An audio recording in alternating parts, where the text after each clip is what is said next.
Ragazzi, sono finiti i test e la Ducati fa paura. Andiamo a vedere cos'è successo in questi 2 giorni a Portimao. Andati in archivio anche i test portoghesi, siamo vicinissimi all'inizio della stagione, si parte il 26 di marzo, anche se quest'anno i punti si assegneranno già il 25, perché ne abbiamo parlato tantissimo durante l'inverno, l'abbiamo criticata tantissimo, finalmente vedremo la sprint race, l'applicazione pratica della sprint race. Per ora abbiamo fatto solo supposizioni molto negative, però finalmente la vedremo all'opera. Nel video di oggi andrò a analizzare casa per casa come sono andati i test portoghesi. Ovviamente, ragazzi, sono test, quindi la situazione è da prendere con le pinze. Cercherò di fare un po' il quadro generale, però è ovvio che i dati che abbiamo nei test possono voler dire qualcosa, ma possono anche voler dire niente. Abbiamo visto piloti che negli anni nei test sembravano veramente di un alto livello, poi perdersi durante la stagione, mentre abbiamo visto situazioni dove magari il pilota era un po' in ombra e poi è esploso. Direi di partire subito da Ducati perché, come dice appunto il titolo di questo video, in questo momento sembrano veramente imbattibili. Il pacchetto tecnico di piloti secondo me è di altissimo livello e quindi, come nel video della Malesia, partiamo con la grafica dei tempi, giorno 1, giorno 2, così iniziamo a fare qualche considerazione. Bagnaia fortissimo, indemoniato, 1.38.771, prima posizione nel primo giorno, 1.37.968, primo anche nel secondo giorno. Il suo compagno di squadra, Enea Bastianini, un po' in difficoltà il primo giorno col 17° tempo a 1 secondo e 2, mentre nel secondo giorno invece esce fuori a 4 decimi con un 1.38 e 373. Poi c'è Jorge Martin, che il primo giorno arriva a decimo con 1.39.643, sale di 2 posizioni nel giorno 2 in 1.38 e 434. Il suo compagno Zarco, malino il primo giorno, se proprio vogliamo confrontarlo col secondo, in 1.39.716, 1.38 e 264 il secondo giorno, che gli vale appunto la seconda posizione a poco meno di 3 decimi da Bagnaia. Bene Luca Marini, che il primo giorno è secondo in 1.39.005 a poco più di 2 decimi da Bagnaia, mentre il secondo giorno in 1.38.310 conquista un quarto tempo a più o meno 3 decimi e mezzo. Quindi devo dire molto bene Luca.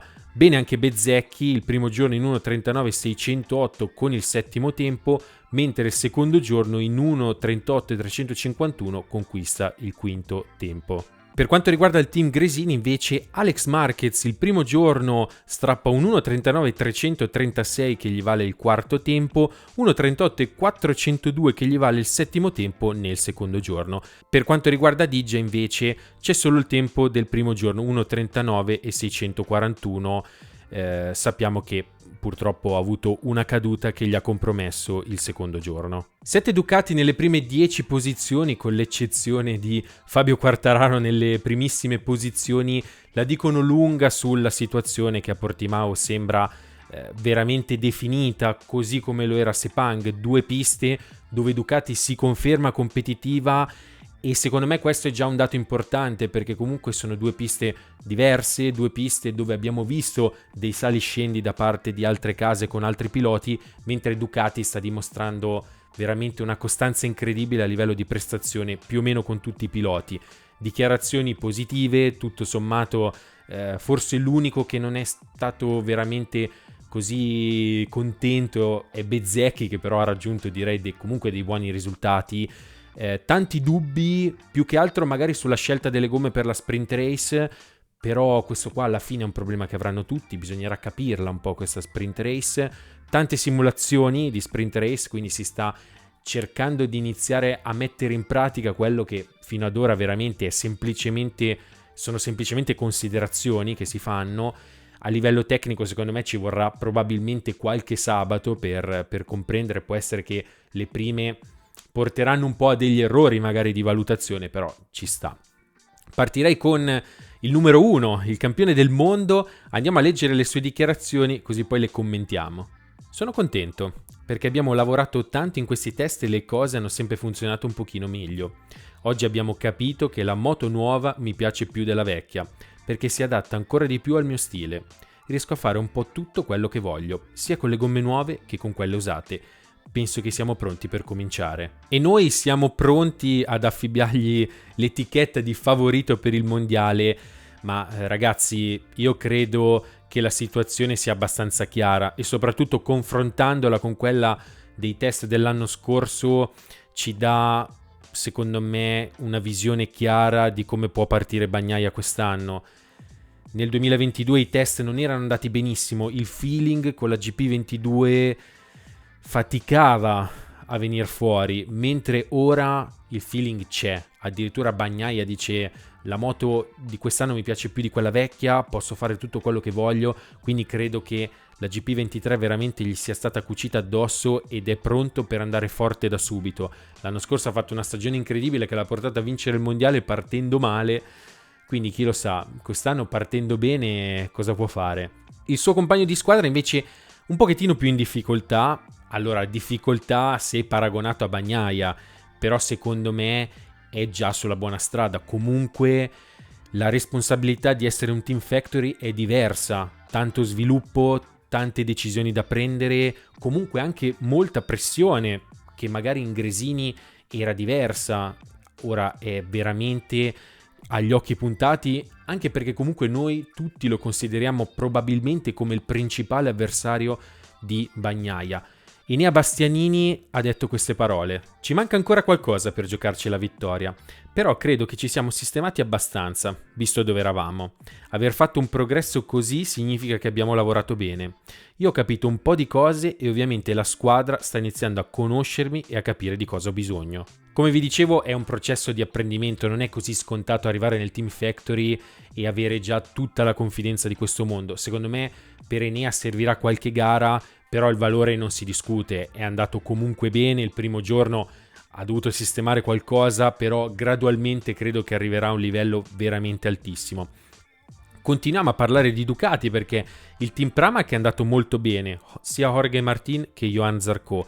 Allora, su Martin quest'anno, l'abbiamo detto più volte, sarà un anno molto importante perché servono i fatti. Martin ha sempre dimostrato di avere una grandissima velocità, però poi si perde via un attimino con qualche errore di troppo. Per quanto riguarda Zarco, pilota molto incostante, vediamo se la velocità di questi test può essere, come dire, un buon segnale. Io sinceramente non lo so, su Zarco ho meno fiducia rispetto agli altri anni, anche considerando come è andato il team VR46, perché sinceramente io Marini l'ho visto molto bene già sul pezzo, secondo me a Portimao potrebbe essere addirittura da podio. Bene anche Bezzecchi, loro due sicuramente catalizzano un po' l'attenzione degli appassionati perché hanno fatto bene tutto sommato l'anno scorso, però quest'anno è ovvio che ci si aspetta qualcosa. Sicuramente da Luca probabilmente il primo podio, la prima vittoria anche per il Bez, su cui c'è molta attenzione anche per il futuro. Andiamo a vedere cosa ha detto Marini. Mi sento molto bene, la moto funziona bene. Mi aspettavo di guidare un po' più facilmente qui a Portimao, perché la moto funzionava bene in Malesia, invece qui abbiamo faticato un pochino. Ho fatto un time attack alla fine abbastanza buono e sono in forma, ma chiunque guidi una Ducati mi sembra nella stessa situazione. Secondo me le parole di Luca sono abbastanza limpide e danno una visione chiara della situazione. Chiunque in questo momento guidi una Ducati ha veramente nelle mani un mezzo performante con cui ottenere ottimi risultati. Ottimi risultati che sono stati raggiunti a livello di tempi anche per Alex Marquez, che sembra un'altra persona rispetto a quando era in Honda. Adesso qui a Portimao effettivamente è andato anche meglio di come è andato in Malesia, vedremo poi durante la stagione, però già a livello di velocità sembra aver fatto uno step incredibile in avanti. Questo potrebbe dirla un po' lunga sulla situazione di Honda. Per quanto riguarda Digia, purtroppo è stato vittima di una caduta che non gli ha permesso di correre il secondo giorno. Comunque dovrebbe essere tutto ok. Le ultime notizie danno ovviamente un Digia che dovrà fare dei controlli prima della gara, però non dovrebbero esserci conseguenze preoccupanti. Comunque Fabio stava già bene e tutto quanto. È ovvio che è stato dichiarato unfit per sicurezza, in modo da stare tranquilli. Allora, chiuso il capitolo Ducati, passiamo a un capitolo secondo me molto importante, perché In 2 sessioni di test la Honda veramente mi è sembrata sempre più spaesata. Sinceramente sono andati molto male, a mio avviso, cioè, la situazione è veramente tragica, perché HRC non so neanche quanto sia disposta a fare delle figure così. Piloti secondo me in questo momento a livello di Repsol, LCR non c'è nessuno competitivo, anche se per esempio da parte di Rins ci sono stati dei passi in avanti, ma anche qua vediamo i tempi. Marc Marquez chiude il primo giorno 19esimo con un 1.40 e 170, secondo giorno in 1.38 e 778 e 14esimo. Per il suo compagno di squadra Joan Mir un pochino meglio, 1.39 e 776 che gli vale il 14esimo tempo nel primo giorno, 1.38 e 762 che invece lo piazza in 13esima posizione il secondo giorno. Per Alex Rins, primo giorno tutto sommato discreto, vedendo la situazione di Honda, con un 11° posto in 1.39 e 646, secondo giorno 15esimo in 1.38 e 782. Nakagami, come ormai di consueto non pervenuto, 1.40 e 642, 23esimo il primo giorno, 20esimo in 1.39 e 309 il secondo giorno. E qui andrei subito a vedere le parole di Marc Marquez. Non siamo dove vogliamo essere, è evidente. Le Honda vanno dal 12° al 14° posto, ma ora non ci guadagno nulla a farmi il sangue amaro. Se cominci la stagione con una mentalità negativa, poi diventa molto lunga. Certo, se vai come Pecco è molto più facile che succedano cose belle. Se la gara fosse domani, lotteremmo per chiudere tra la 5ª e la 10ª posizione. Secondo me dentro le parole di Marc c'è un po' tutta la situazione di Honda. Le cose non vanno bene, è inutile farmi il sangue amaro. Marquez praticamente da prima di Valencia, dalla stagione scorsa, ma durante i test non è riuscito a spendere delle buone parole per il lavoro fatto da Honda. La moto più o meno è quella di Valencia. Marquez lamenta il fatto che non ci sia stata una progressione positiva e che quindi la situazione sia, come vi dicevo prima, tragica, ovvero in questo momento la Honda non è competitiva, non lo è con nessun pilota, c'è qualcuno che ha fatto meglio di qualcun altro e comunque anche in questo caso Mir è riuscito ad avere un pochettino più di velocità rispetto a Marc, perlomeno sul giro secco. Questa secondo me è una situazione che non migliorerà nel breve periodo, anche se HRC sicuramente ha la struttura per farlo, però 2 test andati male, parole molto forti del pilota di punta, che però secondo me fa una cosa giusta, ovvero prende la situazione e cerca di trarre il massimo, ovvero non mi piango addosso, farò il meglio che posso con quello che ho e poi si vedrà.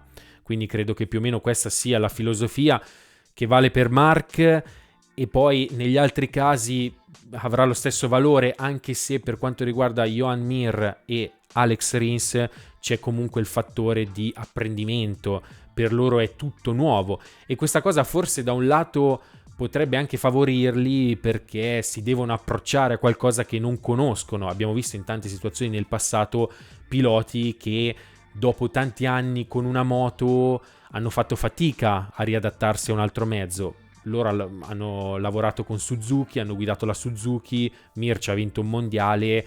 Il passaggio in Honda comunque potrebbe essere tragico perché la Honda ovviamente non è competitiva, però comunque loro non hanno un background così lungo con Suzuki, quindi potrebbero non essere così in difficoltà per quanto riguarda il riadattamento. Nakagami credo sia abbastanza incommentabile, la situazione è vero, gli faceva male la mano, problemi fisici.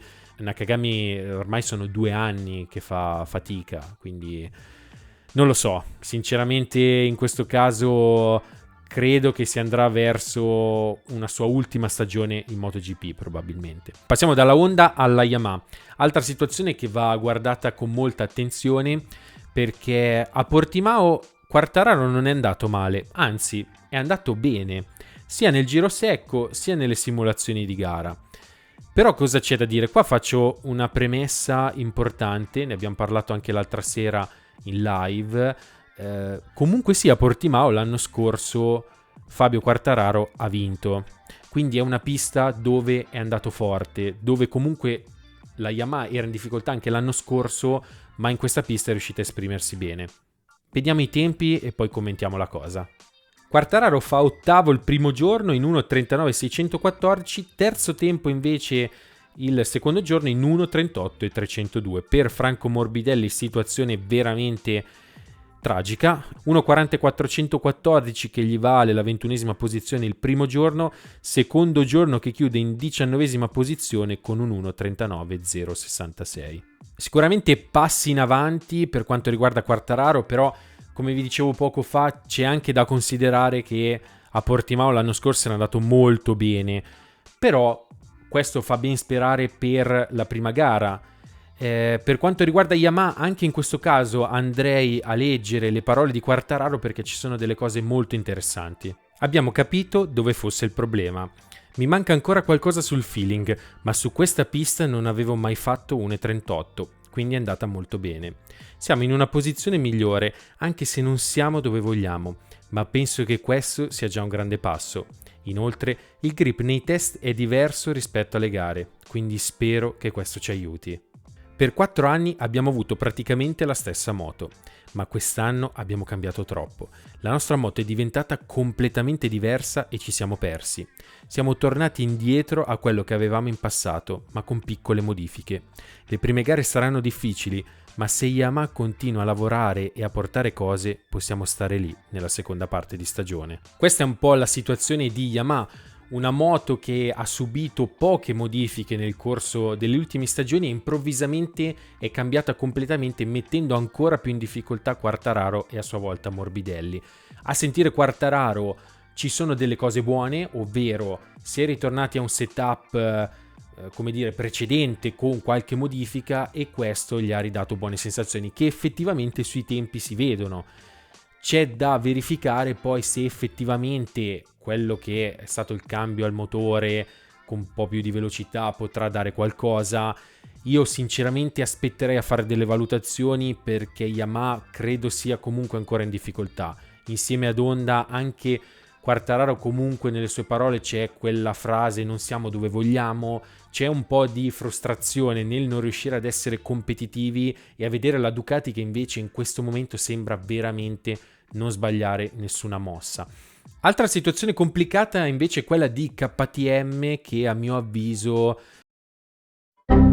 non so cosa si aspetta da questa stagione. Io credo che la situazione sia non grave, gravissima, perché KTM ad oggi secondo me è veramente l'ultima forza in MotoGP. Andiamo a vedere i tempi così ci rendiamo conto della scarsa competitività della casa austriaca. Chiedo scusa perché nell'ultimo video sui test ho detto tedesca, ma purtroppo è stato un piccolo errore, perdonatemi. Binder chiude il primo giorno in 15ª posizione con un 1.39.923, fa un po' meglio nel secondo dove con 1.38.480 ha il nono tempo generale. Per Jack Miller malissimo, 1.39.987 sedicesimo il primo giorno, 17esimo in 1.38.909 il secondo.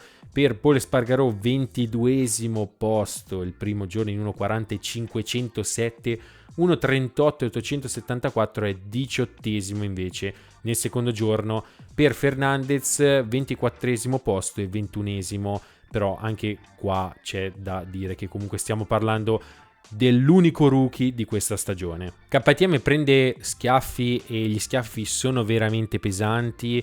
Abbiamo analizzato la situazione della causa austriaca più volte e non riusciamo veramente a capire cosa manchi. La struttura c'è, gli sponsor, i soldi non mancano. Ha un collaudatore che penso faccia invidia al mondo intero, ovvero Daniel Pedrosa. Comunque ha dei piloti forti che non sono di sicuro al livello che stanno dimostrando, ma a un livello più alto. Binder e Miller su tutti. Però qua c'è da invertire la rotta in qualche modo, perché sennò KTM sta veramente perdendo appeal. Cioè anche i piloti giovani hanno quasi paura a sedersi sulla KTM perché rischi veramente di floppare, e abbiamo visto nelle ultime stagioni come si siano bruciati alcuni piloti che dalla Moto2 sono saliti in KTM sono durati un anno, e KTM poi anche qua mi sembra facciano le cose un po' alla va là che vai bene, cioè proprio da dilettanti. Un esempio, per esempio Petrucci che viene scaricato durante una sessione di test, cioè secondo me hanno perso la bolla dopo il 2020 e non la stanno ritrovando. Chiudiamo con Aprilia, dove ci sono un po' luci e un po' ombre. Faccio fatica a calibrare questi test perché, come dire, sembrano un po' le montagne russe. Secondo me l'Aprilia comunque rimane una moto molto competitiva e credo sulla carta, almeno ad inizio stagione, probabilmente sarà la seconda forza del campionato come potenziale tecnico. C'è da vedere se le cose andranno bene. L'anno scorso comunque hanno fatto un'ottima stagione, con Aleix sono stati in gioco per il titolo veramente per tantissime gare. Partiamo coi tempi, così poi vediamo anche le parole di Aleix Espargaró. Proprio Aleix chiude in 12ª posizione il primo giorno in 1.39.648, 1.38.569 il secondo giorno, che gli vale la 10ª posizione. Per Viñales ottimo terzo tempo il primo giorno in 1.39.025, a 2 decimi e mezzo da Bagnaia, mentre il secondo giorno in 1.38.678 è più staccato a 7 decimi in 12ª posizione.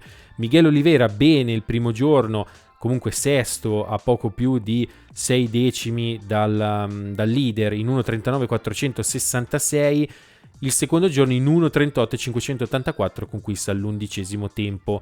Per Raúl Fernández quinto tempo il primo giorno in 1.39.460, 1.38.854 16° il secondo giorno.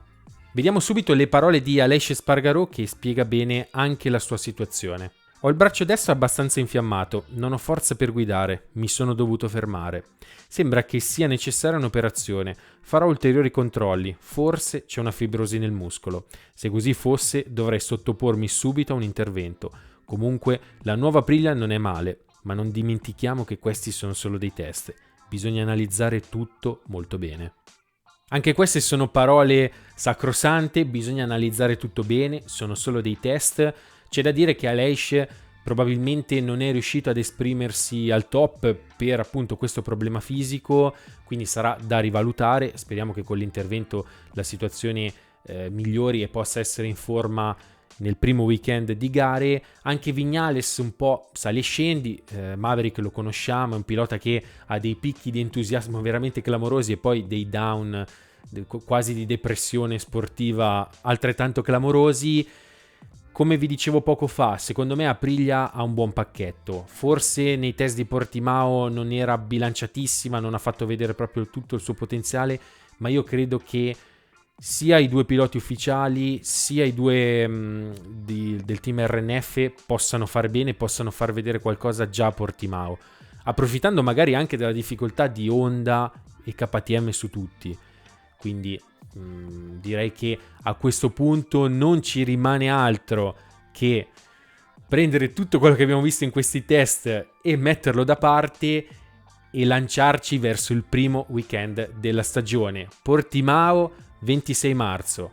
Per questo video è tutto, ragazzi, mi raccomando iscrivetevi al canale, se vi è piaciuto il video lasciate un bel like, fatemi sapere qui sotto nei commenti cosa pensate di questi test e noi ci vediamo nel prossimo video. Ciao!